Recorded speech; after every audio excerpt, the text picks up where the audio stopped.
life is actually nothing but a dream. And yeah, this is a metaphor. It's not exactly the same as the kind of dreams we have when we go to sleep at night.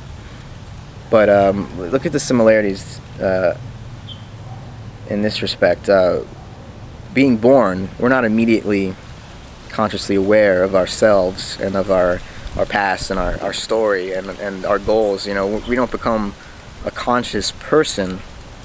We don't speak a language and have thoughts and ideas until, you know, well, when exactly? A year after we're born? 2 years? 3 years? 4 years? Do we not really become a person until we're, you know, 18 or 21 or you know, 40? Or when do we actually realize who we are? There's no point where we just snap into it, you know? And this seems to me similar to going to sleep at night. You usually have no remembrance of the moment you fell asleep. You drift off into sleep, and when you wake up in a dream, you don't really think about where you came from. You have no idea, unless it's a lucid dream. But let's not get into that. The similarity I see is that waking up into life is much like falling asleep and waking up into a dream.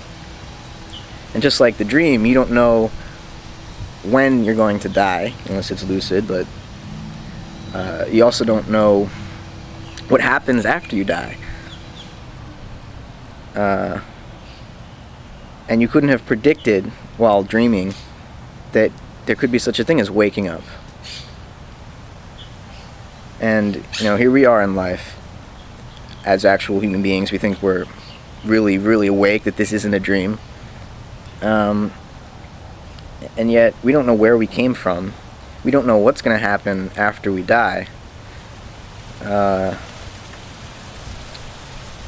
this type of a situation, as a human being, for us to consider ourselves capable of knowing the objective knowledge about a world independently of ourselves, and not only being able to know it, but being able to articulate that in, you know, a logical sequence of words, you know, or a mathematical formula,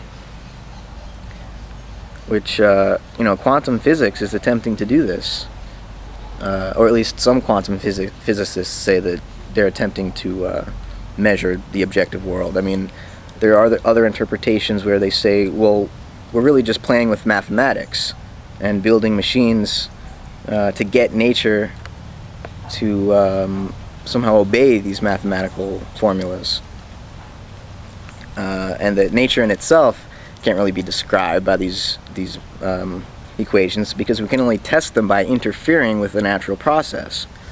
And this again goes back to how the mind, human thought and activity, is never separate from the natural world. So if there are laws of nature, we obey them too.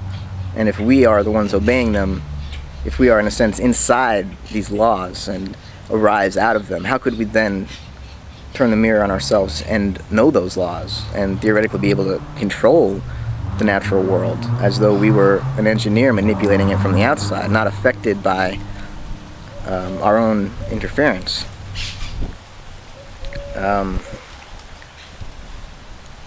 So life is like a dream, in that we never know exactly where we've been or exactly where we're going. We just sort of continually tell a story, and sometimes that story includes the idea that we do know the objective truth. Sometimes it doesn't. You know, some people today are theists, and they believe literally in the story of the Bible, and somehow that's enough for them to lead meaningful lives. Some people believe that everything is just a collection of atoms randomly colliding. There's no inherent value to it, no meaning, no purpose. And somehow they're able to make meaningful sense out of their lives with that story. But the point is, they're both stories.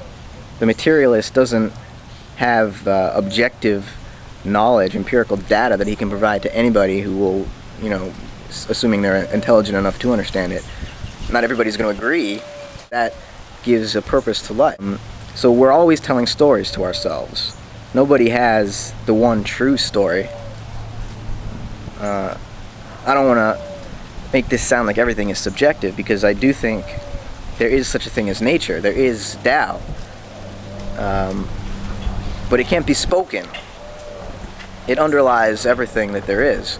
And maybe, comparing Taoism to Confucianism would help elucidate this use of the word a little bit better. The Confucians were trying to say that we have to be moral as people, and we have to follow rules, because these rules are just the objective code of human behavior. And Taoism rejects that kind of authoritarianism, that kind of single-mindedness, because Tao sees even the internal consciousness of man, of humanity, as being in accord with nature. So there's no way for us to have to try to behave correctly. It's impossible not to. Everything is Tao. And this goes back to the non-duality stuff again. So I'll leave it at that for now. I do want to go into the idea of reality being a matrix, though, and I don't have time in this video. But I'll make another one. So thanks for listening, though. Let me know what you think.